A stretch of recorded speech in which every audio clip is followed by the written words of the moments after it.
имавме искуство каде што такви закони се донесуваа, а потоа токму од страна на Брисел беше посочувано дека одредени решенија се косат со основните принципи и стандарди пропишани од страна на Унијата.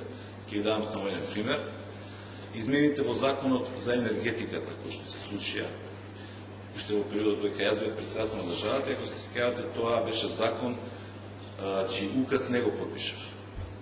Потоа парламентот уште еднаш низ процедура го донесе. Денес сме сведоци дека се бара по итна постапка да се прават измени во законот за енергетика.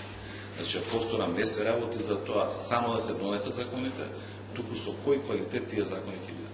СДСМ не го обструира процесот на донесување законите.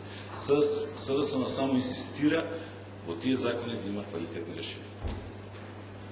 Како коментирате вчерашната анкета? Ова е исто прашање.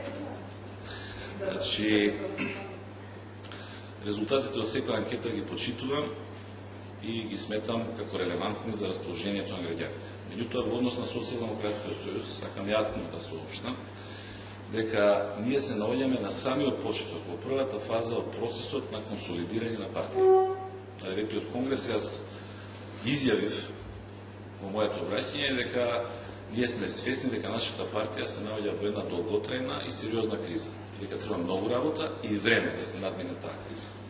Ова е период во кој што ние како партија сме воглавно посветени на натрепартиски активности или поточно речено на натрепартиски кадровски избори и подготовки на новата програма на партијата. И двата процеси треба да завршат до почетокот на септември.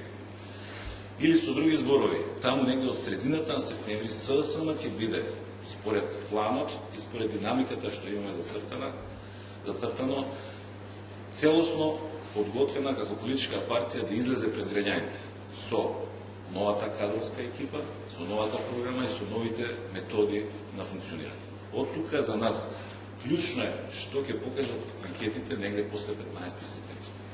Инаку што се однесува до резултатите во однос на председателот Иванов, мислам дека тоа е разбирливо, бидејќи нити пред изборите, нити за време на изборите, и што е најлошо, нити после изборите, Груевски дозволува Иванов самостојно да ја врши функцијата председател на државата, туку го држи во своја сенка и на тој начин всушност го невозможува и да изгради собствен идентитет пред македонската јавност. Така да не мислам дека тука се работи за слабост на Иванов, туку за претенциозно поднесување на премиерот Груевски. Дали го подржувате диалогот сега на Македонија, тоа е единственото што не е граѓање на ИМИС. Рекавте дека поддржувате владата да реши проблемот, дека дали ќе погарате да ги коригирате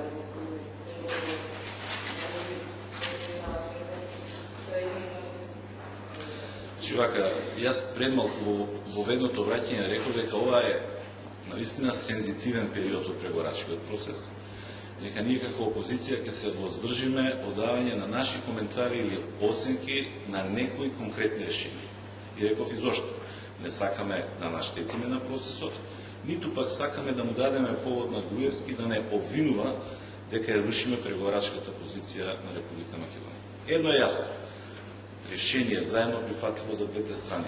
Без разлика дали ќе го нарекуваме разумен компромис, фер компромис, значи сите оние формулации што сега се користат од страна на актуелната власт, подразбира дека тоа решение не може да биде, говорам за меѓународна потреба, исто со уставното име на Република Македонија. Предпоставам дека на сите не е јасно дека таков компромис е невозможен. Она што е за нас битно, бидејќи овие денови во јавноста исто така во голема мера се води полемика околу идентитетот, што е идентитетот, што браниме во однос на идентитетот на Република Македонија, значи ќе се обидам крајно внимателно да ја дефинирам позицијата, која што мислам дека не треба да иде само на СДСМ, туку и на Република Македонија, а тоа е дека евентуалното ново име за меѓународна употреба на Република Македонија не треба да создаде основ воз основа на кој ќе се преименува македонскиот јазик и македонскиот народ. еве да ја искористам само како илустрација, без да прejudicирам дали е тоа во ред, како предлог или не, речеме Република Северна Македонија, ни мора да се заштитиме дека нема од страна на сите останати да почне да се нарекува нашиот јазик северно македонски или нашиот народ северно македонски. И тука ќе застанам.